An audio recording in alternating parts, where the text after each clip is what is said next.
সরকারের অনুপস্থিতিতে বাংলাদেশের মানুষকে যে ত্যাগ স্বীকার করতে হয়েছে, যে জীবনগুলো গিয়েছে, যে নির্বাচনগুলোকে কেড়ে নেওয়া হয়েছে, মানুষের ভোটাধিকার কেড়ে নেওয়া হয়েছে, তার মাধ্যমে যে অপশাসন, নিপীড়ন, নির্যাতনের রাজত্ব সৃষ্টি হয়েছে, তত্ত্বাবধায়ক সরকারের মাধ্যমে আমরা আশা করি সেটা আগামী নির্বাচনগুলোকে সুসংহত করবে, গ্রহণযোগ্য করবে এবং দেশের গণতন্ত্রকে আমরা যে প্রাতিষ্ঠানিক রূপ দেওয়ার কথা বলছি, কারণ হচ্ছে নির্বাচন হচ্ছে গণতন্ত্রের বাহন এবং যদি নির্বাচন সুষ্ঠু গ্রহণযোগ্য হয় তাহলে গণতন্ত্রের যাত্রা সেখান থেকে শুরু হয়।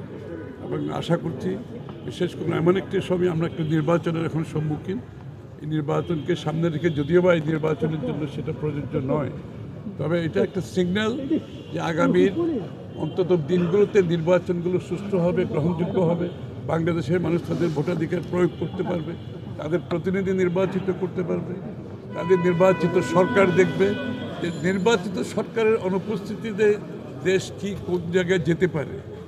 এটা তো মূল বিষয়টা, তত্ত্বাবধায়ক সরকার ফেরত এসেছে এবং এটা আমরা কীভাবে গঠন করবো সেটা আলাপ আলোচনার মাধ্যমে করা সম্ভব। আমরা বিগত দিনে অনেকগুলো নির্বাচন করেছি এবং সেখানেও আমাদের সরকার গঠন হয়েছে, নির্বাচনগুলো ভালো হয়েছে, গ্রহণযোগ্য হয়েছে, প্রশ্নবিদ্ধ হয় নাই, সেটা আমরা আবারও করতে পারবো।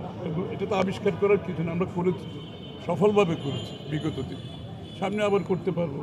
এখানে তো বিষয়টা খুবই সহজ, এটা নিরপেক্ষ সরকারের কথা বলা হচ্ছে।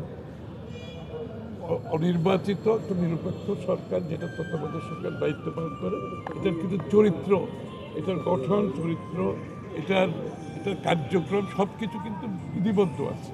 সুতরাং সেটা আমরা বিগত দিনে দেখেছি, তারা ভালোভাবে পারফর্ম করেছে, নির্বাচনগুলো জনগণের মতের প্রতিফলিত হয়েছে ভালোভাবে এবং সেগুলো নিয়ে কোনো বিশেষ প্রশ্ন উঠে নাই।